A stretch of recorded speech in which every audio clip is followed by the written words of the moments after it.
Chapter 7 The Teacher July 1930 There's nothing better than sleeping in an open field in summer, with stars above you in a black velvety sky, and the chirrups of cicadas lulling you to sleep.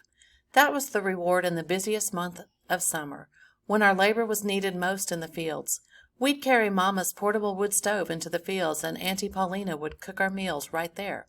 Our constant presence kept the birds from eating our new grain. Sleeping out in the open also meant we could start work earlier and finish later. Fadir wasn't around often because he had been selected as a maintenance worker for tractors, and so he was frequently at the machine tractor station or in a different village. But when he was in Flavica, he took me and Slavko to the machine tractor station, showing us all the tractors in their various states of repair. It was fascinating to see how these big machines worked. Slavko was particularly thrilled. But the tractors still had words in English stamped on them. "We'll be making our own soon," said Fadir. "These American ones are good, though, stronger and more versatile than horses or oxen. Unless you're going uphill in the mud," I said. "Don't remind me," he said.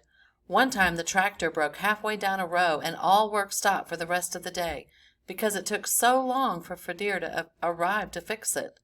Often the tractor would run out of gas or water, and once it even flipped over. Silny was methodical, and she kept on moving. She fertilized the field by pooping as she worked. A tractor couldn't do that. I just wished Chachka hadn't been confiscated, because we could have used the double horsepower.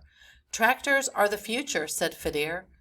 I sort of agreed with Fadir, even though I wouldn't say so out loud. But the big problem, aside from the fact that no Soviet tractors ever appeared that summer, was that the Kozelniks weren't good at their jobs. No one had trained them to look at the overall results of what they were doing. Some of them worked hard, but others didn't. I understood how that could happen because nearly all the people who had signed up willingly weren't farmers in the first place, and the people in charge weren't farmers either. It takes a lot of skill and experience to manage even a little farm successfully, and here was a giant farm being run by people who had never done it before. Once, when harvest was nearly finished, I came back to our summer encampment in the field to find Roman, the priest's son, standing by the portable stove, bouncing a giggling baby Tanya up and down, while Auntie Paulina smiled and chatted. He looked healthy, and he was now about 8 centimeters taller than me. His clothes were grubby, and his glass frames had cracked at the nose bridge, and were held together with dirty white gauze and glue. When he saw me, he passed Tanya back to Auntie and gave me a firm bear hug. "It's good to see you, Niall," he said. "Is it safe for a priest's son to be back here?" I asked. "Probably not," he said, "but I figured I'd be safer in your field camp than in the village." "Where have you been?" I asked. "Kharkiv," he said. "Do you have family there?" He shook his head. "I've been living on the street with others like me who've escaped. We're like one big family." "You're looking healthy," I said. "I get by," he said, "but I miss my family and my home." "You can stay with us any time you want to," I said. "Thanks," he said, "but I'm safer in Kharkiv, where no one knows I'm from a priest family." "We should figure out a way to keep in touch, though," I said. "There's a teacher who's been kind to us," said Roman, handing me a scrap of paper with a name and address on it. "She'd get a message to me." I looked at the paper. Esther Reisman, 14 Tchaikovsky, apartment 201, Kharkiv. I shoved it in my pocket. Just then Tato and Mama came in from the field. "Roman," said Mama, "I hope you're staying for supper." "He is," said Auntie Paulina. It was good to catch up with Roman, and it was a relief to know that he was faring as well as he was, although it was alarming to hear how he scavenged and begged for food each day and had to find a place to sleep each night. Mama made sure that he had second helpings and insisted that he take bread and cheese for his journey back. He left under cover of night. We all had a bumper crop of wheat, millet, and corn. We'd had such perfect weather, with the right amount of rain, that even the Kozelniks couldn't help but bring in an impressive yield. Throughout the village there was a sense of jubilation. Yes, it had been a hard start to 1930, but we had stood up to the bullies and we had won. We took our bags of grain, a wagon load at a time, back to our place and stored most of it in the barn, although some was hidden under the manure pile for good measure. Tupolev was impressed with our yield, and when he gave us an estimate of how much we'd paid for it, Tato was thrilled. We had a family meeting to decide our future. As we sat around the kitchen table, Mama said, I think we should stay in Flavica and put some of this money toward building a new house for Paulina and Tanya. I think we need to use this money to get out of the Soviet Union and start fresh somewhere else, said Tato. But is there still a reason to leave now? Asked Mama. It feels like everything is getting back to normal. There's nothing normal about our lives, said Auntie Paulina. My husband, the priest, our church, destroyed.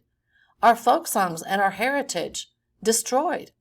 If we leave, we can worship again, and maybe I can start rewriting the lyrics of those songs.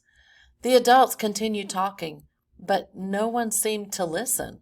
Mama thought it would be better to stay, while Tato and Auntie Paulina thought it would be better to leave. Finally, after much argument back and forth, and nothing changing, I put up my hand and waited for one of the adults to notice me. Tato finally noticed. Niall, did you get an opinion on this? I do, I said. I think we should leave. I've always wanted to get out of Flavica. I think there would be more opportunity for all of us if we could live in a free country. Niall, I'm shocked, said Mama. Would you really want to turn your back on Flavica? The village as we know it has already been destroyed, Mama. Mama blinked back tears. Those are harsh words, son. Yulia's hand was waving around, and she had a frown on her face. What is it, Yulia? Asked Tato. Why don't you like the coal house? She asked. It will take a while to get used to, but I think it's a good idea to do what Stalin says. We should put all the little farms into one big one. The whole village could work together and play together like one big family.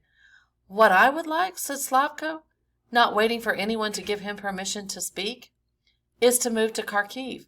I want to build tractors.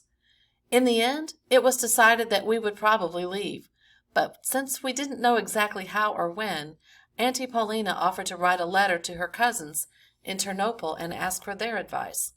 Tupolev invited the entire village to the coal house for a harvest supper and dance. I think this was his way of trying to convince those of us who still refused to join that we had nothing to fear.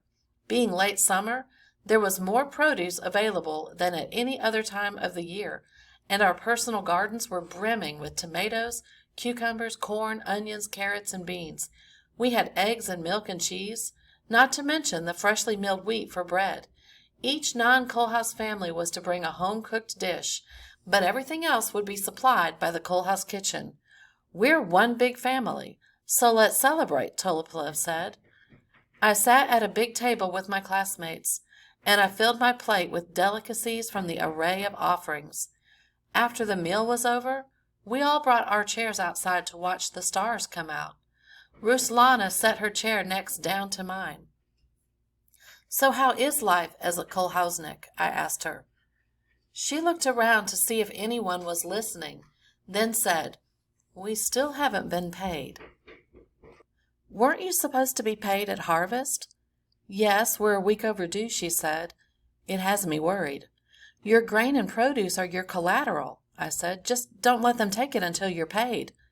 It's been taken, she said, looking stricken, and most of what we had left was used for this feast. We haven't been paid either, I said, but we still have our grain. Maybe it's just taking them longer to get organized, said Ruslana. The evening ended with a rousing hopak. The traditional dance started in the usual way, with a lot of couples dancing together in a big circle. And then the boys went to one side of the circle and the girls to the other. Groups and individuals took turns showcasing various dances, each competing for applause. The girls' offerings were mostly intricate dance steps, while the boys showed off with athletic jumps and kicks. Yulia surprised me by running up and joining the girls. When it was her turn to take the center, she did a beautifully coordinated sequence of steps and slides and kicks. My baby sister was growing up before my eyes. Fadir took to the center more than once, grinning and sweating, as he showed off his high leaps and squatting kicks. I was a little bit jealous of his talent, and that he was the center of attention, but did my best to rein it in. I turned to Ruslana and smiled. He's really good at this, isn't he? A bit of a show-off, though, she said. I couldn't help but chuckle.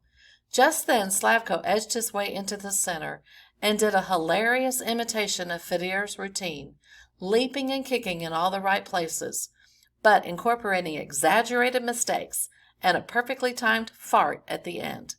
The audience was still applauding Slavko's amusing performance when an unexpected person edged him out by stepping into the center. It was Yelena, Comrade Ch's wife. He hadn't accompanied her to this evening's festivities. She had arrived with her servant, Miroslava, and the two of them had sat off to the side all night, more like friends than employer and servant. I noticed more than once that they were having a very heated discussion about something. Yelena turned to the musicians and asked, "Can you play 'You Have Deceived Me'?" As the musicians started the first chords, there was a ripple of conversation around the room. Did her choice of song have something to do with her husband? The dance she performed was beautiful, a classical ballet, and it made me wonder if she had been a professional dancer before marrying Comrade Ch. After she finished, a somberness fell over the audience, perhaps everyone thinking privately about the people in their lives who had deceived them. Just then Mama came over to our table, Slavko in tow. "Can you take your brother home?" she asked. "Yes," I said. "Are you feeling sick, Slavko?" "I've got a stomach ache." "Your father and I will be coming home a bit late," said Mama. "There's a meeting for the landowners. We'll be at the village council building if you need us." "What about Yulia?" I asked. "Is she coming with me and Slavko?" Mama shook her head. "I've given her permission to stay here at the Cole house tonight. She's thinking of joining their dance group." "Oh," I said. It surprised me that she'd want to stay in the Cole house, but it did sound like a wonderful opportunity. Besides that, nearly all her classmates were now Cole houseniks. As Slavko and I started on our walk home, I asked, "How are you feeling, brother?" "I don't really have a stomach ache. I just wanted an excuse to leave," he said. "My friends wanted me to stay overnight in the Cole house, and I thought saying I was sick was less likely to hurt their feelings than saying I didn't want to." "Why didn't you want to stay?" I asked. "Being with my family is better," he said.